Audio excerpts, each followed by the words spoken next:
آج کل medical science بڑے زوروں پر ہے. میں تو بہت میڈیکل کلپ دیکھتا ہوں, ڈاکٹروں کے رپورٹیں, بڑا اس بارے میں نالج حاصل کی ہوئی ہے. یہ کھانا ضروری ہے, یہ کھانا, وہ ساری رپورٹیں اپنی جگہ صحیح ہیں. وائٹامن سی بہت ضروری ہے جی, وٹامن ڈی بہت ضروری ہے جی, اور آئرن بھی بہت ضروری ہے, اور پوٹاشیم بھی بہت ضروری ہے, اور میگنیشیم بھی بہت ضروری ہے. آپ یوٹیوب پہ سنتے رہو نا, ضروری کے چکر میں آدمی تھوڑے دنوں میں کیا ہو جاتا ہے, پاگل. پھر ڈاکٹر بتاتے ہیں آپ روزانہ لیمن لیں تاکہ وائٹامن سی ملے آپ کو, کینو مالٹے کھایا کریں, امرود کھایا کریں, سب سے زیادہ وٹامن سی امرود میں. آپ کے جو ہے نا, ورنہ امیون سسٹم کا بیڑا غرق ہو جائے گا, آپ کا سارے پروگرام بڑھ جائیں گے آپ کے, اگر وٹامن سی نہیں ملا. پھر یہ کھائیں, پھر یہ کھائیں, پھر یہ کھائیں, پھر یہ کھائیں. کھانا ضروری ہے, ڈاکٹروں کی رپورٹ ہے بھائی. جب ہم صحرا میں جاتے ہیں, گاؤں دیہاتوں میں جاتے ہیں, ان کی جی کتنی عمر ہے, 100 سال, تو وٹامن سی تو روزانہ لیتے ہوں گے. کہتے ہیں یہ کیا ہوتا ہے بھائی وٹامن سی؟ بھائی پروٹین والی غذائیں. بھائی کیا ہوتا ہے پروٹین؟ بھائی کھا کیا رہا ہے, کہہ رہے ہیں ستو پی رہے ہیں. 80 سال سے ابا کیا کر رہے ہیں, ستو پی رہے ہیں. ابے گندم میں تو وٹامن سی نہیں ہوتا یار, جہاں تک مجھے, اس کا وٹامن سی کہاں سے پورا ہو رہا ہے؟ اس کو میگنیشیم پوٹاشیم کہاں سے مل رہا ہے؟ بکری کا دودھ پی رہے ہیں, اس میں اتنا کوئی پروٹین تھوڑی ہوتا ہے, فیٹ ویٹ زیادہ ہوتا ہے. بکری کا دودھ یا کوئی گائے پہ فیٹ سیٹ ہو گیا. تو وہاں اللہ کی قدرت پہ یقین آتا ہے. یخلق ما یشاء. ڈاکٹروں کی رپورٹوں کو میں غلط نہیں قرار دے رہا, اللہ نے پیسے دیے ہیں تو سب کچھ کھایا کرو, لیکن وہاں آ کے انسان کی عقل کیا ہو جاتی ہے, عاجز. یخلق ما یشاء. اللہ کہتے ہیں میں اگر مارنا چاہوں گا تو وٹامن سی کی گولیاں روزانہ پھانکا کرو, زنک بھی لیا کرو, یہ بادام بھی کھاؤ, پستے بھی کھاؤ, اور ایک دن رات کو سو گئے تو صبح پولیس بھی تمہیں نہیں اٹھائے گی. مائیکل جیکسن کے تو سارے وٹامن بالکل کنٹرول میں تھے. مائیکل جیکسن میں وٹامن کی کمی ہو سکتی ہے؟ مجھے ایک بات بتاؤ, بولنا پڑے گا آپ لوگوں کو. مائیکل جیکسن میں کوئی یہ کہہ سکتا ہے وٹامن سی کی کمی تھی؟ بھائی امریکہ میں رہتا ہے وہ ہماری طرح پینڈو نہیں تھا. اس کے پاس ڈاکٹروں کا 24 گھنٹے ایک پینل موجود تھا, روزہ ہر مہینے اس کے ٹیسٹ ہوتے تھے. آپ کیا سمجھتے ہو اس کا کولیسٹرول لیول بڑھ گیا تھا؟ کیا اس نے سری پائے اور کھجی کے پائے اور پھجے کے پائے اس طرح سے کھائے ہوں گے جیسے ہمارے لاہوری کھاتے ہیں؟ کیا وہ اس طرح سے پراٹھے پھوڑتا ہوگا جیسے میں پھوڑتا ہوں؟ نہ. ان کی ڈائٹ پلان ڈاکٹروں نے اس کو بتایا ہوا تھا, سر آپ نے یہ کھانا ہے, اتنی کیلوریز لیں. ایک صاحب نے مجھے کہا کہ میں امریکہ میں تھا تو ڈاکٹر نے مجھے کہا کہ میرا چیک اپ کیا, اس کے بعد کہ آپ اتنی کیلوریز ڈیلی لیں, اتنی کیلوریز, 1100 پتہ نہیں 11,000 کتنی. کہتے ہیں پھر میں ہر چیز سے ڈبے پہ دیکھتا تھا اس میں کتنی کیلوریز ہیں, تو وہ 1100 یا 11,000 مجھے, میں ڈاکٹر تو ہوں نہیں, تو کہتے ہیں میں اسی میں پاگل ہونا شروع ہو گیا بھائی یہ کیا. پھر انہوں نے کہا وہاں ڈاکٹر جو ہوتے ہیں نا وہ کہتے ہیں بھائی اتنی کیلوریز, اب اتنی برن, وہ واچ سے چیک کرتے رہتے ہیں, اتنی کیلوریز برن ہو گئی ہیں, اتنی ہم نے انٹیک کی ہیں, اتنی ہم نے استعمال کی ہیں. ہماری طرح پنڈوں والا حساب نہیں ہے. ہم لوگ کیلوریز چیک کر رہے ہوتے ہیں. میرے نانا شوگر کے پیشنٹ تھے, جب رسگلے کا ڈبہ آتا تو کیلوریز گئیں تیل لینے, گلے تو انہوں نے پھوڑنے ہی تھے. 99 سال کے بعد انتقال ہوا ہے. میں نہیں کہہ رہا یہ کام اچھا ہے آپ کیا کریں, لیکن میں بتا رہا ہوں کہ بھائی اللہ کے ہاں جو اصول ہے نا وہ سارے کیا ہو جاتے ہیں اللہ کے ارادوں کے آگے. ہمارے سارے اصول اللہ کے ارادوں کے آگے فیل ہو جاتے ہیں. تو مائیکل جیکسن کا وائٹامن کی بھی کوئی کمی نہیں, سربیکزی بھی ہو سکتا ہے لیتا ہو, اور ان لوگ کا سربیکزی ہم لوگ کا والا نہیں ہے, ان کے واقعی اس میں زنک ہوتا بھی ہے. ہمارے یہاں پتہ نہیں ہوتا ہے کہ نہیں ہوتا, ہی اللہ ہی بہتر جانے. ہمارے یہاں تو وہ کسی نے کہا نا کہ انڈیا نے جب دھمکی دی تھی تمہارے ٹماٹر بند کر دیں گے, تو کسی نے کہا کہ ہمارے یہاں ٹومیٹو کیچپ میں ٹماٹر نہیں ڈلتا تو ہمارے ٹماٹر بند کرنے سے کیا فائدہ ہوگا. ہم تو ہر چیز لکھا ہوا ہوتا ہے اندر, کوئی گارنٹی نہیں ہے. تو مائیکل جیکسن کی رپورٹیں ساری کلیئر تھیں, کوئی ہارٹ کا مسئلہ نہیں تھا. چاروں جو اس کی وریدیں ہیں, شریانے ہیں, بڑے اتنا جو پھدک رہا ہے تو اس کا دل صحیح کام کر رہا ہوگا نا. آپ خود بتاؤ, ہارٹ کے پیشنٹ کو تو ڈاکٹر زیادہ ہلنے جلنے سے منع کرتے ہیں, بھائی تھوڑا سا ہلا تو بلڈ کا سرکولیشن بڑا بلاکیج ہوگی, مر جائے گا. مائیکل جیکسن تو جب پھدکتا تھا اس کو پولیس آتی تھی, بھائی تھوڑی دیر آرام بھی کر لے تو, اتنا ہلتا جلتا تھا وہ. اس کے ہارٹ کا کوئی مسئلہ ہو سکتا ہے؟ نہ ہارٹ کا مسئلہ, نہ کوئی وٹامن کی کوئی کمی, اور اتنا بڑا پروگرام ہونے والا ہے 50 سال کی عمر میں, فٹ فاٹ. ڈاکٹروں نے چیک کیا, بھائی کوئی پرابلم نہیں ہے. جب سویا ہے تو اب تک کی رپورٹ کے مطابق اٹھا نہیں ہے. شاید اگلے جنم ونم میں کہیں دوبارہ آ جائے. اس جنم میں بہرحال اب اس کے واپسی کے چانسز کیا ہو گئے ہیں؟ ختم. اب میں تھر میں مل کے آیا, کہیں تھر میں نہیں, بلوچستان کے کسی پسماندہ علاقے میں, ان کے پاس صرف روٹی اور بکری کا دودھ ہے. وہاں مجھے بوڑھے بوڑھے بزرگ ملے. ایک صاحب نے بتا بھی 99 سال میرے ابا کا انتقال ہوا, کہنے روٹی اور بکری کا دودھ, اس کے علاوہ کوئی تیسری چیز. وہ بھائی وٹامن سی کدھر گیا؟ بکری میں تو دودھ میں تو میں نے نہیں سنا کوئی وٹامن سی بھی ہوتا ہے, یہ تو بہت ہی ضروری ہے. تو اللہ میاں بتاتے ہیں یخلق ما یشاء, جو چاہتا ہوں بولو کر گزرتا, جو چاہتا ہوں کر گزرتا ہوں. تو اور بھی مثالیں آ رہی ہیں لیکن بات لمبی ہو جائے گی, میں اس کو سمیٹتا ہوں. تو بھائی ہم جو ہے نا ایتھیس نہیں ہیں, ملحد نہیں ہیں کہ خدا کا انکار کر دیں. حضرت علی سے کسی نے پوچھا آپ نے خدا کو کیسے پہچانا؟ فرمایا میں اپنے ارادے ٹوٹتا ہوا جب دیکھتا ہوں تو مجھے یقین ہوتا ہے کہ کوئی ہے جو میرے ارادوں کو پورا کرنے میں رکاوٹ بن رہا ہے. ساری ام للانسان ما تمنا, قرآن کہتے ہیں انسان کو کیا وہ مل جاتا ہے جو اس کی وہ تمنا. آج کل ایسے یوٹیوبرز آ رہے ہیں, موٹیویشنل اسپیکر آ رہے ہیں جو آپ کو غربت کے تانے دے رہے ہیں اور آپ کو آر دلا رہے ہیں کہ آپ کے پاس پیسہ نہیں ہے, اسٹرگل کرو, محنت کرو. بھائی جان محنت کرنے سے سب کو نہیں ملتا. آپ کو وہ نظر آ رہے ہیں جن کو مل گیا, وہ نظر نہیں آ رہے جنہوں نے ان سے ڈبل محنت کی اور کخ بھی ہاتھ میں نہیں آیا ان کے. میں یہ نہیں کہہ رہا کہ محنت چھوڑ دیں, آپ محنت تو کریں, نتیجہ کس کے ہاتھ میں ہے؟ اللہ کے ہاتھ میں ہے. جو آپ کو کامیابی کی باتیں کر رہے ہوتے ہیں نا, 7 کامیاب لوگوں کی 7 علامتیں, جتنے بڑے بڑے کامیاب لوگ ہوتے ہیں نا ان میں رپورٹ کے مطابق کتنی علامتیں پائی جاتی ہیں؟ 7 علامتیں پائی جاتی ہیں. تو آپ بھی وہ علامتیں پیدا کرنے کی کوشش کرتے ہو, آپ کا رشتہ ہی نہیں ہوتا جہاں آپ چاہ رہے ہوتے ہو. آپ کہتے ہیں اب کامیابی تو بڑھ گئی یہیں سے میری ناکامی کیا ہو رہی ہے؟ شروع ہو رہی. بھائی یہ وہ لوگ ہیں جو کامیاب ہو گئے. بہت سے ایسے جن میں 7 کے بجائے 14 علامتیں تھیں, پھر بھی وہ کامیاب نہیں ہو سکے. علامتیں ہم نے پیدا کرنی ہے, اسٹرگل کرنی ہے, کوشش کرنی ہے. نتائج کس کے ہاتھ میں ہیں؟ اللہ کے. اسی بات کو اللہ بار بار قرآن میں سمجھا رہا ہے کہ دنیا میں چلتی میری ہے, تمہاری نہیں چلے گی. جو میں چاہوں گا ہوگا, جو تم چاہو گے جب ہوگا جب میں بھی چاہوں گا, نہیں چاہوں گا تو کچھ بھی نہیں ہوگا. تو ایسا کرو, سرنڈر کر دو, اپنے آپ کو میرے حوالے کر دو. ہم اس کے لیے تیار نہیں ہوتے. یعقوب علیہ الصلوۃ والسلام اللہ کے برگزیدہ پیغمبر, بچپن میں اللہ نے بیٹا چھین لیا. کیا یعقوب علیہ السلام چاہتے تھے کہ میرا بیٹا مجھ سے بچھڑ جائے؟ چھینا بھی وہ جو سب سے زیادہ محبوب ہے. وہ کہہ سکتے تھے اللہ دوسرا چھین لیتا, جو سب سے زیادہ محبوب تھا وہی کیوں چھینا تو نے مجھ سے؟ پھر وہ بیٹا جس کو خواب آیا تھا بڑا زبردست, یعقوب علیہ السلام کہہ سکتے تھے اللہ اس کو چھیننا تھا تو اتنے اچھے اچھے خواب کیوں دکھا کے مجھے امیدیں کیوں دلا رہا تھا؟ بھائی خواب آ رہا ہے کہ مجھے 11 ستارے اور چاند سورج سجدہ کرنے. جب یہ خواب بچوں کو آئے تو باپ سمجھے گا بھائی میرے بیٹے سے تو اللہ کوئی بڑا کام لینے والا ہے, میرا تو جانشین یہ بنے گا. خواب تو نبوت کا 46واں حصہ ہے نا, اور پیغمبروں کے خواب تو 100% سچے ہوتے ہیں. یعقوب علیہ السلام سمجھ گئے اللہ نے ہمیں بشارتیں دی ہیں, اب تو بس بلے بلے ہونے والی ہے بھائی, آزمائشیں ختم. اسی بیٹے کو چھینا. ہم اور آپ ہوتے, ہم بولتے ہیں اللہ اتنے بڑے بڑے وعدے کیوں کر رہا تھا جب تو نے چھیننا ہی تھا یہ مجھ سے؟ کیا خیال ہے بھائی؟ اگر کوئی عام آدمی آپ کے ساتھ یہ کام کرے, آپ کو بڑے سنہری باغ دکھائے, پھر آپ کو ٹینشن دینا شروع کر دے, تو آپ کہیں گے بھائی ٹینشن اگر تو دے ہی رہا ہے تو باتیں تو ٹینشن کے خلاف کر رہا تھا, اور کام کیا کر رہا ہے؟ باتیں تو کچھ اور, وعدے تو امیدیں تو کچھ اور دلا رہا تھا. ہمارے ایک دوست نے کسی کو سعودیہ بلایا, جاب دلاؤں گا, وہاں بلا کے غائب. اب وہ اس کو تلاش کر رہا ہے, بندہ گیا کہاں؟ مجھے ملا, میں نے کہا کیا کس سلسلے؟ کہہ رہے یار مجھے سعودیہ بلایا, جاب دلاؤں گا, مارکیٹ اسٹارٹ ہو گیا, میں پھنس گیا ہوں یہاں پہ. کہہ رہا ویسے ہی بلا لیتا نا, جاب کی امید نہ دلاتا, میری مرضی ہوتی میں آتا یا میں نہ آتا, میری مرضی ہوتی یار, گھومنے پھرنے کا, جاب کی لالچ دی اس نے.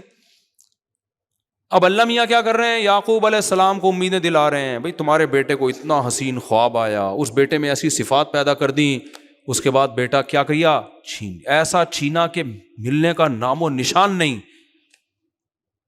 یعقوب علیہ السلام نے کوئی شکایت نہیں کی, اے اللہ تو نے یہی والا بیٹا کیوں چھینا, کوئی اور چھین لیتا, تو موت دے دیتا, تسلی تو ہو جاتی. گم شدہ بچے پہ تو تسلی نہیں ہوتی. لیکن یعقوب علیہ السلام اللہ کے بارے میں جانتے تھے کہ بھائی میں سرنڈر کر چکا ہوں کس کے سامنے؟ اپنے آپ کو اللہ کے سامنے. کوئی شکایت نہیں کروں گا کیونکہ مجھ پر چلے گی کس کی؟ اللہ کی. جیسا جیسا کر رہا ہے جو اللہ کا کام ہے اس کو کرنے دو. ہمارا کام ہے صبر کرنا, زبان سے ناشکری نہ کرنا, اور جو غم خود بخود ہو رہا ہے وہ ہمارے کنٹرول میں نہیں ہے. بھائی جو چیز آپ کے کنٹرول میں نہیں ہے اس میں اللہ آپ سے سوال بھی نہیں کرے گا. روزے میں آپ کو بھوک لگ رہی ہوتی ہے, کنٹرول میں ہے؟ ابے بھائی شدید گرمیوں کا بڑا لمبا روزہ ہو, بھوک بھی لگ رہی ہے, پیاس بھی لگ رہی ہے, کھانا کھانے کا دل بھی چاہ رہا ہے, پانی پینے کا دل بھی چاہ رہا ہے, افطاری میں بیٹھے ہوتے ہیں نا یوں یوں یوں کر رہے ہوتے ہیں ہر جلدی سے. یہ دل چاہنا ہمارے کنٹرول میں نہیں ہے. لیکن اگر واویلا میں چاہنا شروع کر دیں دوپہر 12 بجے سے, کیا مسئلہ ہے یار, یہ کیا ہے, یہ اسلام نے کیا کیا یار میرے ساتھ, مجھے روزوں کا حکم دے دیا, پیاس لگ رہی ہے, برداشت نہیں ہو رہی یار, یار یہ کیا مسئلہ ہے, اتنا لمبا دن ہو گیا یار, ویسے تو 10 گھنٹے کا 11 گھنٹے کا ہوتا, 8 دفعہ 13 گھنٹے کا کیوں ہو گیا دن. یہ باتیں کرنا شروع کر دے تو اس کا مطلب اس نے سرنڈر نہیں کیا. بھائی آپ تڑپیں, آپ کلابازیاں کھائیں روزے میں, اس پہ اللہ کو غصہ نہیں آئے گا. غصہ جب آئے گا جب زبان سے آپ الٹی باتیں شروع کر دیں گے. ایک آدمی حج کرنے کے لیے گیا, جیب کٹ گئی وہاں پہ اس کی, پیسے اچھے خاصے تھے بیچارے کے, چلے گئے, سرنڈر نہیں کیا ہوا تھا اس نے, اپنے آپ کو اللہ کے حوالے نہیں کیا ہوا تھا. کہتے ہیں اللہ ہمارے یہاں کوئی مہمان بن کے آتا ہے ہم اس کی عزت کرتے ہیں, کھلاتے ہیں پلاتے ہیں, اس کے مال کی حفاظت کرتے ہیں. ہم نے علماء سے سنا تھا کہ جو حاجی ہوتے ہیں وہ اللہ کے مہمان ہوتے ہیں. سلوک کیا ہو رہا ہے میرے ساتھ یہاں, یہ مہمانوں کے ساتھ کیا ہو رہا ہے؟ مجھے جب یہ واقعہ میں نے سنا نا تو میں نے کہا بھائی اس سے زیادہ اشکال تو اس پر ہونا چاہیے کہ جب ہم حج سے فارغ ہوتے ہیں, اتنی ہم نے عبادت کی ہوتی ہے, کنکریاں, کتنا مشکل کام ہے کنکریاں مارنا. جنہوں نے حج کیا ان کو پتا ہے حج سب سے مشکل عبادت ہے اسلام میں, سب سے. مجھے حاجی جاتا بڑے شوق سے ہے, اس کے بعد جب وہ پیدل چلتا ہے اور عرفات کا وقوف ہے اور مزدلفہ کا وقوف ہے, وہاں کیسے روڈوں پہ پڑے ہوئے ہوتے ہیں, پھر کنکریاں مارنے میں جو رش ہے, اتنی تھکاوٹ. جب آپ اس سے فارغ ہوتے ہیں کنکریوں سے تو اللہ کی طرف سے آپ کو تحفہ کیا ملتا ہے؟ بھائی سر منڈا لو آپ,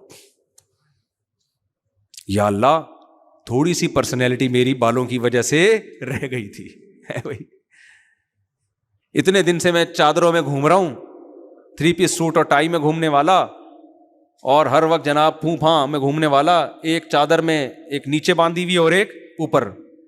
یہ کم میری پرسنالٹی کے لیے ایک چیلنج تھا کیا؟ اللہ کہتے ہیں اب تو یہ چادر جب اتارے گا, جب سر کیا کر لے گا, 3 پیس سوٹ پہ تو آ سکتا ہے تو دوبارہ, لیکن سر پہ کیا ہوگا؟ ساری زینت انسان کی کہاں سے؟ تبھی تو لوگ کروڑوں روپے کے بال لگوا رہے ہیں جا کے, جن کے پاس نہیں ہوتے وہ صبر کر کے بیٹھے ہوئے ہوتے ہیں. کیا کیا مالشیں ہو رہی ہیں, بال اگائے جا رہے ہیں, آپریشن ہو رہے ہیں. بال کا نہ ہونا کوئی تھوڑی چیز تھوڑی ہے. آپ جب رشتہ لینے کے لیے جاتے ہو تو گنجے ہو کے جاتے ہو, ہے بھائی. تو لیکن اللہ میاں کیا کرتے ہیں, جب آپ نے حج کیا, اتنا لمبا سفر کیا, اتنے لاکھ خرچ کیے, اس کے بعد اللہ میاں کیا کہتے ہیں, بھائی یہ جو تھوڑی سی پرسنالٹی آپ کی باقی رہ گئی ہے اس کو بھی کیا کر دو, ختم. اب انسان اگر ہمارے ساتھ یہ سلوک کرے نا, ہمیں شکایت کا حق بنتا ہے. ہم کسی کے گھر مہمان بن کے گئے, اس کی دعوت پہ اپنا خرچہ کیا, اتنا پیسہ دبا کے ہم نے خرچ کیا, مہمان کے اتنی ٹینشن کے بعد اس کے گھر میں پہنچے, وہ ہمیں ٹینٹ کروا کے باہر بھیج دے, ہم بولے گا یار ایسی بے عزتی خدا کی قسم آج سے پہلے میری کبھی بھی نہیں ہوئی. لیکن اللہ میاں کے سامنے ہم نے کیا کیا میرے بھائی؟ سرنڈر کیا ہوا ہے. ہم جاتے ہیں, اللہ میاں سر مڑا کے واپس بھیجتے ہیں, خوشی خوشی آ کے دکھا رہتے ہیں, بھائی دیکھو حج کر کے آیا ہوں. دیکھو میں تو پہلے میں نے قصر 2-3 دفعہ, میں 3-4 دفعہ حلق کروا چکا ہوں, اب میں کیا کرتا ہوں, قصر کروا لیتا ہوں. تو میں نے اتنے بڑے بال رکھے ہوئے, میں نے بھی قصر کروایا. ایک آدمی نے کہا اس میں 4 عمریں اور ہو سکتے ہیں میرے بھائی. ٹھیک ہے نا, بڑے بالوں کا ایک یہ فائدہ ہوتا ہے. اس میں کہ اس میں تو 4 عمریں اور ہو سکتے ہیں. تو مجھے کسی نے کہا آپ ٹینڈ کیوں نہیں کراتے؟ بھائی پہلی دفعہ میں حج پہ گیا, ٹینڈ کروایا, عمرہ کیا, ٹینڈ کروائی, میں 2-3 دفعہ کروا چکا ہوں. اب میں کیا کرتا ہوں, قصر. حالانکہ قصر میں کم ثواب ہے, ٹینڈ میں زیادہ ثواب ہے.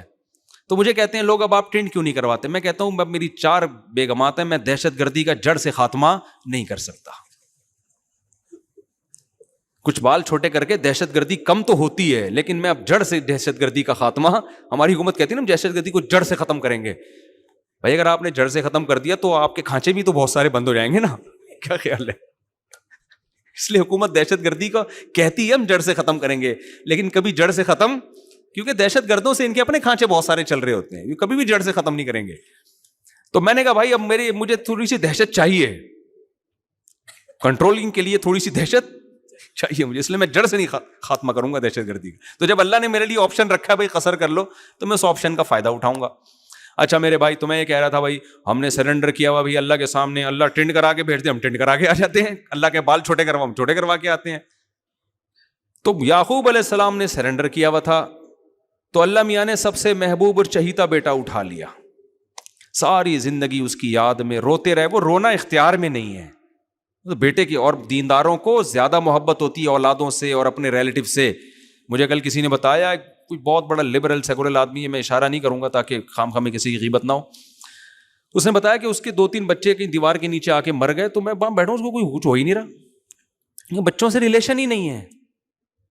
بچے پیدا ہو رہے ہیں، کبھی ٹائم ہی نہیں دیا گھر میں، گھوم رہے ہیں، پھر رہے ہیں، عیاشی کر رہے ہیں، نائٹ کلبوں میں شرابیں چل رہی ہیں، ادھر بیگم کیا ایک آدھ ہو بھی گئے. چلو ٹھیک ہے، رپورٹ ہے بھائی، بچہ بھی ہو جاتا ہے. محبت ہی نہیں ہے آپس میں، نہ بچوں کو باپ سے، نہ باپ کو بچوں سے. جب اللہ سے رشتہ ٹوٹتا ہے نا تو آپس کے رشتے بھی ٹوٹ جاتے ہیں. تو دینداروں کو محبت ہوتی ہے تبھی تو غم بھی ہوتا ہے. لیکن زبان سے وہ کہا جائے گا جس پہ اللہ راضی ہوگا، زبان سے وہ کہا جائے گا جس پہ اللہ راضی ہوگا. ہمارا ایک چوکیدار تھا، ڈرائیور تھا جامعۃ الرشید کا. میں نے اس سے ویسی گپ شپ لگا رہا تھا، تم پہلے کیا کرتے تھے؟ اس نے کہا پہلے میں ڈیفینس میں کسی بنگلے کا چوکیدار تھا، اور بڑی اچھی تنخواہ تھی میری، بڑی اچھی جاب تھی. میں نے کہا اتنی بہترین جاب تھی، 12 گھنٹے بیٹھے رہتے تھے، تنخواہ مل جاتی تھی، کھانا پینا فری کا تھا. اب تم ڈرائیونگ کر رہے ہو، کبھی سکھر جا رہے ہو، کبھی کہاں جا رہے ہو، تو اتنی اچھی جاب کیوں چھوڑی؟ اس نے کہا مولوی صاحب میں نے ایک واقعہ دیکھا مفتی صاحب، اس کے بعد میں نے وہ گھر چھوڑ دیا. میں نے یہ دیکھا بڑا کروڑ پتی بندہ ہے جو میرا مالک ہے، اس کا بیٹا بھی کروڑ پتی، ایک ہی بیٹا ایک ہی باپ. کہہ رہا اس کا باپ بیمار ہوا، ہاسپٹل میں ایڈمٹ ہوا، اس کا انتقال ہو گیا، ایمبولینس آئی، جنازہ ہوا. میں نے جا کے بیٹے کو اٹھایا کہ تمہارے ابا کی لاش آئی ہوئی ہے. بیٹا نے کہا بھائی عیدی سینٹر میں دے کے دفنا دو، یہ پیسے ہیں، یہ سارا کام کر لو. سو گیا.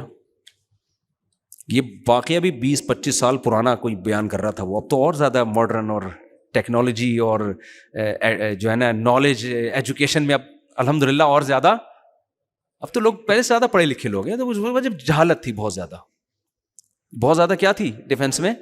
جہالت تھی. پرانا دقیانوسی دور کی بات کر رہا ہوں میں. آج کل تعلیم کا معیار یہ بن گیا ہے، ریلیشن ختم، بس ایک انسان انڈیویجولی اپنی لائف گزارتا ہے، ریاست کے ساتھ اس کا اسٹیٹ کے ساتھ تعلق ہونا چاہیے، ٹیکس ویکس ٹائم پہ دے دیتا ہو، بس یہ سب چیزیں. انسانیت کیا ہوتی جا رہی ہے؟ ختم. میں نے بھی کچھ دن پہلے بھی بیان میں واقعہ سنایا. ہمارے ایک دوست ہیں، دوست کیا استغفر اللہ، میرے سگے ماموں ہیں، وہ غصے ہوں گے بڑے، میں تو وہ دوست بول رہا ہے، وہ منہ سے نکل گیا میرے. تو وہ چند دن پہلے امریکہ سے ان کا فون آیا نا، تو میں نے کہا خیریت سے ہیں؟ اب ہمارا تو ریلیشن ہے بھائی، ہم تو مسلمان ہیں یار. تو میں تھوڑے دن بعد ان کو کال اس لیے کرتا ہوں کہ بھائی ماموں ہے بھائی، ٹھیک ہے نا، تعلق تھوڑی توڑ سکتے ہیں. تو بڑی گپ شپ ہو رہی تھی. میں نے کہا آپ امریکہ میں کہاں رہتے ہیں؟ انہوں نے کہا فلاں جگہ رہتا ہوں. میں نے کہا آپ کے اڑوس پڑوس میں گورے رہتے ہیں؟ مجھے ہر قوم کے کلچر کو جاننے کا بڑا شوق ہے. تو انہوں نے کہا کہ میرے پڑوس میں بھی ایک فیملی ہے، یہ ریزیڈینشل ایریا ہے، یہاں فیملی والے لوگ رہتے ہیں. میں نے کہا گوروں کی فیملیاں ماشاءاللہ. میرا ایک ذہن میں آیا کہ بھائی پھپھی ہوگی، خالہ ہوں گی، کزنیں ہوں گی، ان کی بہویں ہوں گی، انگریز کی بہو سوچیں آپ، تو اس کے داماد ہوں گے، فیملی ہوگی نا، پوتے نواسے ہوں گے. تو بھائی ایریا ہی ایسا ہے جہاں فیملی والے لوگ رہتے ہیں، کہ ہوٹل میں تھوڑی رہ رہے ہیں وہ. تو میں نے کہا کہ آپ کے پڑوس میں کون رہتا ہے؟ انہوں نے کہا ایک فیملی رہتی ہے. میں نے کہا فیملی کے بارے میں ذرا رپورٹ پیش کریں گے؟ انہوں نے کہا کہ وہ ایک خاتون ہے، ایک کتا ہے، بہت بڑی فیملی. یہ میں اپنے الفاظ میں اب یہ کہہ رہا ہوں، مجھے دل میں نے زبان سے کہا نہیں، لیکن وہ دل میں خیال آیا کچھ زیادہ بڑی فیملی نہیں ہو گئی؟ FRC میں پتہ نہیں فیملی ریلیشن سرٹیفکیٹ ملتا ہے نا نادرا کی طرف سے. مجھے جو سرٹیفکیٹ ملا ہے 2-3 پیج ہیں اس میں، 2-3 پیج ہیں اس میں، یہ ختم الحمدللہ اللہ کے فضل سے. تو میں نے کہا فیملی نہیں ہے تو ریلیشن کہاں سے ہو گیا؟ تو انہوں نے بتایا کہ ایک خاتون ہے اور ایک کتا نظر آیا، باقی کی رپورٹ ہمیں معلوم، کہ گھر میں گھس کے تو نہیں دیکھیں گے ہم. میں نے کہا لیفٹ سائڈ پہ جو فیملی ہے انہوں نے کہا وہ ذرا بڑی فیملی ہے. اچھا وہ سیریسلی کہہ رہے تھے, وہ مذاق میں نہیں کہہ رہے تھے. تو انہوں نے کہا ایک میاں بیوی ہیں اور 2 کتے ہیں. مجھے لگا کہ وہ یعنی ہمارے یہاں کوئی ایسی فیملی ہو نا تو میں تو ان میاں بیوی کو بولوں گا یہ اصل میں کتے ہیں. استغفر اللہ, کہنا نہیں چاہیے کسی کو. حرکتیں کیا ہیں یار, کیا کر رہے ہو اپنی جان کے ساتھ, کیوں ظلم کر رہے ہو؟ تبھی قرآن کیا کہتا ہے, نسوا اللہ فانساہم انفسہم. جو اللہ کو اپنی زندگی سے نکال دے گا نا, اللہ اس سے اس کے نفع کی چیزوں کو بھلا دے گا. میں اوور آل ان قوموں کو اپنے سے اچھا سمجھتا ہوں.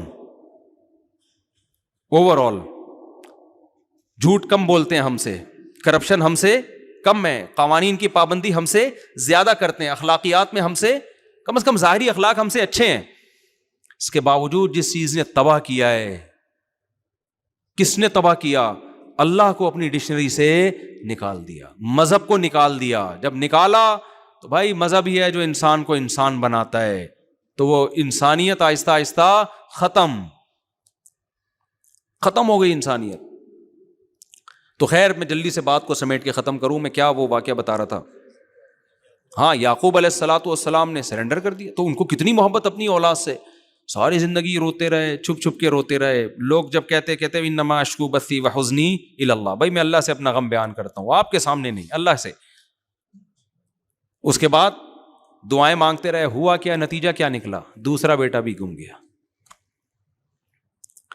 ہم اور آپ ہوتے, ہم کہتے ہیں اللہ میں نے اتنے وظیفے پڑھ لیے, ہم تو دعائیں مانگتے ہی نہیں. پہلی بات یہ, ہمیں جب ٹینشن آتی نا تو ہم پتہ کیا کرتے, ہم جاتے روحانی عامل کے پاس کہ یار میرا ایک بچہ غائب ہوا ہے, ذائچے سے نکالو کہاں ہے وہ ہمیں الو بنا رہا ہوتا. عامل دیوبندی ہو, اہل حدیث ہو, بریلوی ہو, شیعہ ہو, سارے 2 نمبر ہوتے ہیں, ذہن میں رکھنا. کوئی بیٹھا ہوا ہو تو پیشگی معذرت بھی نہیں کر رہا, بتا رہا ہوں, جاؤ کیا کر لو گے ہمارا, کیوں میں معذرت کر لوں ان سے. تو یہ دھندا ہے, اس میں کبھی نہیں کسی کے متاثر ہوا کرو کہ یہ اتنے بڑے بزرگ ہیں, یہ عملیات کر رہے ہیں. وہ بھائی ہم نے بہت دیکھا, ان تلوں میں تیل نہیں ہے, یہ سب دھندا ہے. یہ جو پیسے لیتا ہے وہ بھی دھندا ہے, جو پیسے نہیں لیتا وہ بھی دھندا ہے. کچھ بھی نہیں ہے ان کے پاس, ان تلوں میں تیل ہے ہی نہیں, کوئی علوم ہے ہی نہیں ہے. کہتے ہیں علوم ہے, علم ہوتا تو بھی مان لیتے, علوم پتہ نہیں کہاں سے آ گئی ہے. ایک کچھ بھی نہیں ہے, یہ صرف نفسیاتی ہے, مسمرزم ہے, نظر کے دھوکے ہیں, اس کے علاوہ کچھ بھی نہیں ہے. ایک صاحب کل میرے پاس ہے, کہہ رہے ہیں مجھ میں جنات کی ایک جماعت تھی, ابھی صرف ایک جن رہ گیا ہے, جماعت تو ختم ہو گئی ہے, آپ ذرا اس کا علاج کریں. میں نے کہا میرے پاس تو بہترین علاج ہے اس کا. کیا علاج ہے؟ میں نے کہا ایسا دنا دن دھنائی کروں گا نا میں آپ کی. تو کہنے لگا میں مر جاؤں گا. میں نے کہا وہ جن کو لگے گا, آپ کو نہیں لگے گا. وہ ہمارے حضرت کے پاس نا, ہمارے استاذ ہیں, ان کے پاس ایک بندہ آیا نوجوان, تو گھر والے لے کر آیا کہ اس پہ جن چڑھا ہوا. جن ہوتا ہے, میں مانتا ہوں لاکھوں میں کسی ایک پہ جن بھی آ جاتا ہے, لیکن اس کا علاج ان عاملوں کے پاس نہیں ہے. اس کا علاج ہے اپنی مسجد کے مولوی صاحب سے دم کرا لو, یہ کسی بھی شریف آدمی سے کیا کر لو جو گٹکا نہ کھاتا ہو, سگریٹ نہ پیتا ہو. آج کل یہی شریف ہے, اور کوئی بہت نیک شریف آپ کو مارکیٹ میں ملیں گے نہیں. بس گٹکا دیکھ لو, سگریٹ, باقی کون بند کمرے میں کیا کر رہا ہے یہ کہاں پتہ چلتا ہے کسی کے بارے میں. اس سے ہی اندازہ ہو جاتا ہے گٹکا نہیں کھاتا, سگریٹ نہیں پیتا, اور کہیں روڈ لونڈے لپاڑوں کے ساتھ بیٹھتا نہیں ہے. تو بس اس سے زیادہ بھائی ہم کو عالم الغیب تھوڑی ہیں. بس یہ زمانے میں کیا ہے, نیک ہے, نماز پڑھ لیتا ہو, اس سے دم کرا لو, بس اس سے آگے. اور جن بھی اس زمانے کے ہی ہیں نا, تو وہ اتنے نیک کو بھی برداشت نہیں کر پائیں گے وہ, ٹھیک ہے نا. پرانے زمانے کے جن بھی بڑے تگڑے ہوتے تھے نا, وہ تھوڑا نیک نہیں چاہیے تھا ان کے علاج کے لیے, زیادہ نیک بندہ چاہیے ہوتا تھا. آج کل تو جنات بھی اسی حساب سے جا رہے ہیں, تو زمانے کے حساب سے ہر چیز اسی حساب سے ہو جاتی ہے. تو وہ کیا ہوا, اس جن کو وہ نوجوان آیا, 99% تو ڈرامے بازی ہوتی ہے, نفسیاتی مسائل ہوتے ہیں. تو نوجوان کو ہمارے استاذ نے پکڑا, اس کو بولا کہ بھائی وہ کہہ رہا تھا جن آیا ہوا ہے نا, ادھر ادھر سے عربی بھی پڑھتا تھا. استاذ نے پکڑ کے اس کو لگائی دھنائی. تھوڑی دیر تک تو وہ چیختا رہا, اس کے بعد کہتا ہے یہ مجھے لگ رہا ہے, یہ جن کو نہیں لگ رہا. ہمارے استاذ نے کہا نہیں تو جھوٹ بول رہا ہے, تو جن ہے تجھے ہی لگ. شروع میں تو ڈرامہ کیا اس نے, اصل میں اس کو کسی لڑکی سے ہو گیا تھا عشق, جو رپورٹ آئی نا بعد میں, وہ اپنے اوپر ڈرامہ کر کے جن مسلط کرتا, فضائل اعمال سے کچھ عربی عبارتیں یاد کر لی تاکہ لوگ سمجھے سعودی عرب کا جن آیا ہوا ہے اس کے اوپر, کچھ عربی یاد کر لی, ماں باپ متاثر. اور جب ماں باپ اس لڑکی کے گھر اس کو لے کے جاتے, جن اتر جاتا. تو سمجھتے کہ یہاں کچھ ہیں موکلات، موکل بھی کچھ نہیں ہوتا ہے، ذہن میں رکھو، ہمزاد موکل سب ڈرامے بازی ہیں یہ. جو کہتے ہیں ایک انسان ہوتا ہے، ایک اس کے ساتھ ہمزاد ہوتا ہے. بھائی ان چیزوں کا کوئی ثبوت نہیں ہے نہ شریعت میں، یہ سب ان کے اپنے دماغی تخیلات ہیں. ایک دن ایک عامل مجھے کہنے لگا آپ کے ساتھ آپ کا ایک ہمزاد بھی ہے. میں نے کہا ٹوٹل میں ہی ہوں، جتنا نظر آ رہا ہوں نا اس کے علاوہ کچھ بھی نہیں ہے. میں ٹوٹل یہی ہوں، اور میرے اوپر کوئی الزام نہ لگانا، نہ کوئی موکل ہے نہ کوئی ہمزاد ہے، کچھ بھی نہیں ہے. باقی ایک فرشتہ ہوتا ہے اللہ نے حفاظت کے لیے رکھا ہے. شیطان بھی انسان کو پریشان کرتے ہیں، وہ تو ویسے ہی ہوتے ہیں، وہ تو ہر ایک کے ساتھ ہوتے ہیں. اس کے لیے فرشتے اللہ نے پہلے سے رکھے ہوئے ہیں جو انسان کو بچاتے ہیں. ان کے پاس بالکل ضرورت نہیں جانے کی. سورہ فلق، سورہ ناس، آیت الکرسی پڑھ کے بس دم کر دیا کرو، کافی ہے اتنا. تو جب اس کی دھنائی لگائی نا، وہ کہہ رہا ہے خدا کی قسم یہ مجھے لگ رہا ہے. ہمارے استاذ کو سمجھدار تھے، انہوں کو پتا تھا اسی کو لگ رہا ہے، لیکن اس کو لگاؤ نا تاکہ دوبارہ جن نہ چڑھائے. انہوں نے کہا نہیں ایکچولی یہ تجھے نہیں لگ رہا، یہ جن کو لگ رہا ہے. اس نے کہا پھر مارا اس کو نا. کہہ رہا ہے بھائی کیسے یقین دلاؤں، یہ مجھے لگ رہا ہے. تو ان لوگوں کا اصل علاج کیا ہے؟ یہ علاج ہے. ان کو طبیعت سے پولیس والوں کو پیسے کھلا کے نا، ان کو جن پولیس والوں سے بہت ڈرتا ہے. میں بتاؤں یہ جتنے عامل لوگ ہیں نا، آپ کو دھمکیاں دیتے ہیں، یوں کر دیں گے. جب پولیس کے موبائل ہوتی ہے سارے بھاگ جاتے ہیں. ابے تمہارے پاس تو جن ہے یار، تم ایک پولیس کے موبائل کو یوں کر کے تم سنگدل محبوب کو قدموں میں لا سکتے ہو. ایک پولیس والا جو گٹکا کھا کے آ رہا ہے بھائی، اس کو تم کنٹرول نہیں کر سکتے، اور وہ گٹکا بھی اپنے پیسوں سے نہیں کھایا اس نے، تو اس کو تم کنٹرول نہیں کر پا رہے یار. اس لیے ان سے بالکل نہ ڈرا کرو. یہ سب دماغ کی ایک خیالی طاقتیں ہوتی ہیں. خیر ہم ہوتے یعقوب علیہ السلام کی جگہ تو ہم کیا کرتے؟ سب سے پہلے عاملوں کے پاس جاتے، زائچے نکلواتے. عامل کی اپنی بیوی بھاگ جائے نا، زائچوں سے نہیں تلاش کر سکتا کہاں ہے، تو کوئی زائچہ ایسا نہیں ہے جس سے گمشدہ چیزیں مل جائے. اس میں ٹائم ویسٹ کرتے، پھر جو ہے وہ عملیات کرتے. پھر کسی نے بتایا فلاں وظیفہ اتنی دفعہ الٹا لٹک کے پڑھو، اتنی دفعہ یوں کر کے پڑھو، پھر ایسے پڑھو، پھر ایسے پڑھو، پھر فلانا رسالہ ڈمکان رسالہ. زندگی اس میں گزر جاتی. اس کے بعد کیا کرتے؟ تو آخر میں کچھ دعائیں مانگنا شروع کر دیتے. عمرہ کر لیتے، کچھ دعائیں مانگ لیں گے وہاں جا کے. اس کے بعد اگر نتیجہ اللہ نہ کرے یہ نکلتا کہ دوسرا بچہ بھی گم جائے. کیسا کفر پھیلتا کہ نہیں پھیلتا یار. اللہ ایک طرف کہتا ہے ادعونی استجب لکم، میں دعائیں قبول کرتا ہوں. میری تو دعائیں قبول ہونے کے بجائے کیا ہو رہی ہیں؟ الٹا ہو رہا ہے میرے ساتھ. تو بھائی کفر بکنا شروع کر دیتے. لیکن یعقوب علیہ السلام کو پتا تھا چلتی کس کی ہے بھائی؟ اللہ کی. اور اللہ کے سامنے کیا کرنا ہے بھائی؟ سرنڈر. ہمارا کام ہے مانگنا، قبول کرنا کس کا کام ہے؟ اللہ کا. تسلی تھی نا، ایک تسلی تھی. اللہ نے کیسی قبول کی بھائی، بیٹے سے بھی ملا دیا، مصر کا بادشاہ بنا کے ملایا، اور یعقوب علیہ السلام کی اولاد میں نبوت کو جاری کر دیا. یعقوب کا لقب تھا اسرائیل. قرآن جگہ جگہ یا بنی اسرائیل، یا بنی اسرائیل، ایسا ہمیشہ کے لیے نام قیامت تک کے لیے زندہ کر دیا ان کا نام. تو اس سے صاف پتہ چلتا ہے کہ بھائی چلے گی اللہ کی. اور ایک اور بات، اللہ ہمارا خیر خواہ ہے. اس نے اپنی طاقت کے نمونے جو ہمیں دنیا میں دکھائے تو صرف طاقت برائے طاقت نہیں ہے، وہ ہم پر احسانات کر رہا ہے. دیکھو ایک آدمی اپنی طاقت دکھاتا ہے، ویٹ لفٹنگ کر کے بتاتا ہے میں اتنا پاورفل، تو اس سے آپ کو اس کی طاقت کا اعتراف کر لو گے، لیکن آپ کو اس سے محبت نہیں ہوگی. بھائی تو ہے بہت بڑا پاورفل، تو نے اتنے اسپیڈ بریکر بنا لیے بڑے بڑے، میرے کس کام کے ہیں؟ کیا خیال ہے بھائی؟ میرے کس کام کے؟ لیکن وہ اپنی طاقت دکھا کے آپ پر احسان کر کے دکھا رہا ہے. پھر آپ بولو گے بھائی تیری طاقت کا مجھے بہت فائدہ ہوا، تیری طاقت کا مجھے، تیرے کمال کا مجھے بڑا فائدہ ہوا.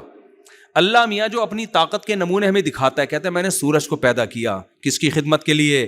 تمہاری خدمت کے لیے. میں نے چاند کو پیدا کیا کس کی خدمت کے لیے؟ تمہاری خدمت کے لیے. میں نے جانور پیدا کیے، منہا تاکلون، ان کے گوشت کو کھاتے ہو، کسی پہ سوار ہوتے ہو. سمندروں کو مسخر کر دیا، اس کی پشت پہ تجارتیں کرتے ہو، بڑے بڑے کنٹینر آتے ہیں اور کسٹم میں اٹک جاتے ہیں. یہ اللہ کی وجہ سے نہیں اٹکتے، یہ کسٹم والوں کی وجہ سے اٹکتے ہیں. اگر کسٹم والے نہ اٹکائیں تو ہم کھلا کھانا شروع کر دیں، اتنی سستائی ہو جائے گی. تجارت میں تو گورنمنٹ حکومتوں نے کنٹرول کر کے باؤنڈ کیا ہوا ہے. نبی صلی اللہ علیہ وسلم کا حکم ہے، تجارت کے بارے میں صحیح حدیث ہے، نہ چیزوں کے ریٹ متعین کرنے کی اجازت، نہ تاجروں پہ کسی قسم کی غیر ضروری ریسٹرکشن کی اسلام میں اجازت ہے. نبی نے فرمایا دعوا الناس یرزق اللہ بعضهم ببعض، لوگوں کو تجارت میں بالکل آزاد چھوڑ دو. آج کل گورنمنٹ کی مداخلت سے تجارت کا بیڑا غرق ہوتا ہے. اب مثال کے دودھ کے ریٹ گورنمنٹ نے متعین کیے ہوئے، اس سے زیادہ ریٹ نہیں ہونے چاہیے. ہم بڑے خوش ہوتے ہیں یار دودھ کے ریٹ گورنمنٹ نے کیا کیے ہوئے ہیں، کنٹرول. حدیث کیا کہہ رہی ہے؟ ریٹ متعین کرنا کس کا کام ہے بھائی؟ اللہ کا. آپ لوگوں کو آزاد چھوڑ دو. ہر آدمی کو اجازت ہو گائے پالنے کی، بھینس پالنے کی، کسانوں کو اجازت ہو چارہ بنانے کی، تجارت پہ مخصوص لوگوں کا کنٹرول نہ ہو. ایسا نہ ہو کہ چند لوگ تاجر ہی بینک سے قرضہ لے کے کسانوں سے مال خریدیں گے، پھر ریٹ ان کی مرضی کے ہوں گے. نہ ہر ایک کو اجازت ہے بھائی جو کسان سے جتنے میں خریدنا چاہے. اس سے آٹومیٹیکلی ریٹ کیا ہو جائیں گے؟ اسٹیبل ہو جائیں گے. اب دودھ کی قیمتیں متعین تو کر دیں گوالوں کے لیے. گوالا کہتا ہے میں وہاں سے دودھ لے کے آتا ہوں، اتنا میں نے جانور کو کھلانا بھی ہے، اور اتنی ریکوائرمنٹ ہے اس کی، اتنے لوگوں کو بیچ میں بھتے دینے ہیں. ریٹ آپ کی مرضی کے ہوں گے لیکن دودھ پھر میری مرضی کا ہوگا. کچھ دودھ بھینس دے گی، کچھ دودھ میں دوں گا.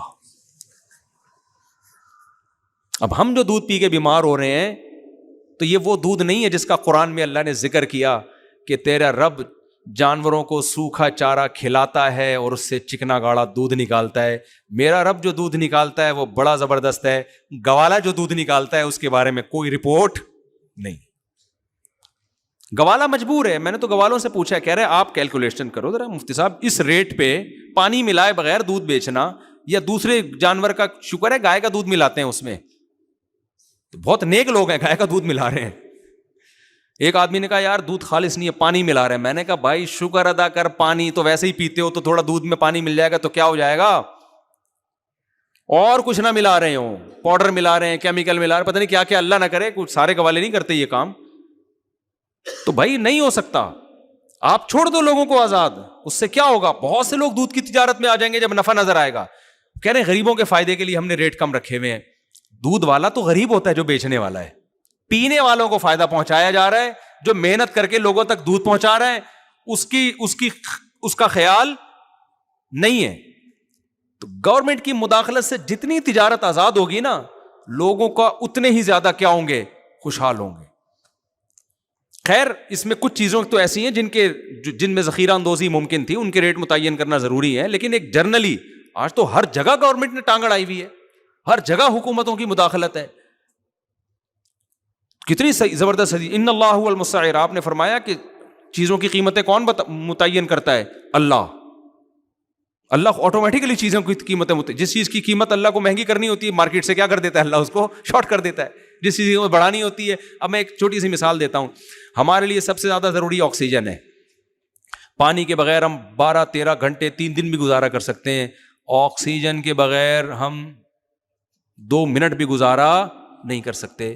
تو سب سے قیمتی چیز انسان کے لیے آکسیجن ہے. اگر یہ انسانوں کے حوالے کر دی جاتی اور سلنڈر میں بک رہی ہوتی تو آکسیجن کے کروڑوں روپے کے سلنڈر بک رہے ہوتے میرے بھائی. زکاتوں میں لوگ سلنڈر بانٹ رہے ہوتے. ہاں کووڈ میں دیکھ لو نا، اللہ میاں نے کیا کیا. اللہ میاں نے کہا کہ اس کی ضرورت چونکہ زیادہ ہے لہذا یہ سب سے سستی چیز ہے. ہوا میں 23% چھوڑ دی اللہ نے، اور کہا کہ اس میں اتنی محنت بھی نہیں کرنی کہ سانس اندر کھینچ کے آکسیجن، میں نیت کرتا ہوں آکسیجن لینے کی. نہ بھائی آٹومیٹیکلی پیدا ہوتے ہی سانس چلنا شروع. اس کے بعد سب سے زیادہ ضروری کیا ہے؟ پانی. آسمانوں سے دن برسانا شروع کر دیا اللہ نے، اتنا برسایا. گورنمنٹ نے کیا کیا؟ اس کو فلٹر کر کے ہمیں دینا شروع کر دیا. کنٹرول گورنمنٹ نے اپنے ہاتھ میں رکھا. آپ کو پتا ہے جو فلٹر شدہ پانی ہے نا، یہ زیادہ گندا ہوتا ہے. وجہ اس کی ہے کہ گورنمنٹ ہمیں فلٹر کر کے تو دیتی ہے، فلٹر کو فلٹر نہیں کبھی کیا جاتا. ونس اپون اے ٹائم جو ایک دفعہ فلٹر لگ گیا تھا وہی فلٹر. تو جو آپ ہب ڈیم سے جا کے بغیر فلٹر والا پانی پی لو نا وہ زیادہ اچھا ہے. جو فلٹر ہو کے آ رہا ہے وہ زیادہ گندا پانی ہے. یہ رپورٹ ہے باقاعدہ، ایک ڈاکٹر نے یوٹیوب پہ پورا تجربہ کر کے بتایا. اس نے کہا یہ دیکھو یہ فلٹر والا پانی ہے اور یہ بغیر فلٹر کے ہے. وہ فلٹر والا زیادہ گندا تھا. میں سمجھا پا رہا ہوں؟ بس بات کو جلدی سے میں سمیٹ کے ختم کرتا ہوں. تو اب کیا مسئلہ ہے میرے بھائی؟ میں جو اصل بات لے کے چل رہا ہوں کہ اللہ نے اپنی طاقت اور قدرت بھی بتائی اور اللہ نے یہ بھی بتایا کہ میں تمہارا محسن ہوں. تو یعقوب علیہ السلام کو پتا تھا پاور کس کے پاس ہے؟ اللہ کی. چلے گی اللہ کی. لیکن اللہ جب اپنی چلائے گا تو میری بہتری میں چلائے گا، مجھے نقصان پہنچانے کے لیے نہیں چلائے گا. لہذا تسلی میں رہے. تو یہ 2 چیزیں اپنے اندر پیدا کر لو میرے بھائی. سرنڈر کر دو اپنے آپ کو کس کے حوالے؟ اللہ کے. اور یقین کر لو جو ہوگا میرے حق میں بہتر ہو. اللہ نے کہا نماز پڑھو تو کیا کرو میرے بھائی؟ پڑھ لو. اگر تجارت میں نقصان ہوتا نظر آ رہا ہے برداشت کر لو, کیونکہ رزق کس کے ہاتھ میں ہے؟ اللہ کے. وہ بغیر نماز پڑھے آپ کا رزق آپ سے چھین سکتا ہے, اور نماز پڑھ کے آپ کو رزق دے سکتا ہے. اللہ میاں نے یہ بول دیا جلدی شادی کر لو سورہ نور میں. آپ کہتے ہیں اللہ شادی کروں گا تو خرچے بڑھیں گے, بچے بھی پیدا ہوں گے, بیگم کا خرچہ, تنخواہ میری تھوڑی ہے, آپ اپنے آپ کو اللہ کے حوالے کر دو. اللہ کہتے ہیں ان یکونوا فقراء یغنیہم اللہ من فضلی, کر لو بھائی, بچے بھی پیدا کر لو, شادی بھی کر لو, اگر فقیر ہو گئے میں اپنے فضل سے کیا کر دوں گا؟ غنی کر دوں گا. جو سرنڈر کر دیتا ہے وہ کہتا ہے بھائی چھوڑو جیب کو, بٹوے کو, کتنے پیسے ہیں, مت دیکھو وٹامن سی وٹامن ڈی. وہ تھر میں بیچارہ ستو پی کے 100 سال جی لیا, تو پیسے ہیں تو وٹامن سی کھا لو, نہیں ہے تو چوری مت کرو وٹامن سی کے چکر میں. پیسے ہیں تو پھر کھا لینا چاہیے امرود, اتنی کنجوسی ٹھیک نہیں ہے کہ آپ بھی ستو پہ آ جائیں کل سے. تو بھائی جب پیسے ہیں تو ٹھیک ہے, نہیں ہے تو جو ایسا اللہ کہہ رہا ہے ویسا کر لو, توکل کرو بھائی, اولاد بھی نہ روکو اور نکاح بھی کرو ٹائم پہ. کھلانے والا کون ہے بھائی؟ اللہ میاں. یہودی کہتا ہے نہیں, وہ کیلکولیٹر لے کے بیٹھا ہوتا ہے. تو اللہ کرے گا بھائی, اللہ کے حوالے. جہاں اللہ نے حکم نہیں دیا وہاں نہیں کرو یہ سب کچھ. بعض لوگ دکان بند کر کے بیٹھے ہوئے ہیں, کھلانے والا کون ہے بھائی؟ اللہ. ابے بھائی اللہ میاں نے کب کہا کہ دکان بند کر دے؟ تو بیمار ہے علاج نہیں کر رہے, بھائی شفا دینے والا کون ہے؟ تو بھائی پیناڈول سے بھی اللہ ہی شفا دے گا جب اس نے کہا ہے کھا لو. ہاں جہاں اس نے آرڈر دیا ہے یا کسی چیز کو حرام کر دیا پھر توکل کا موقع ہے, وہاں پر اللہ کے حکم کو دیکھو, اسباب کو مت دیکھو.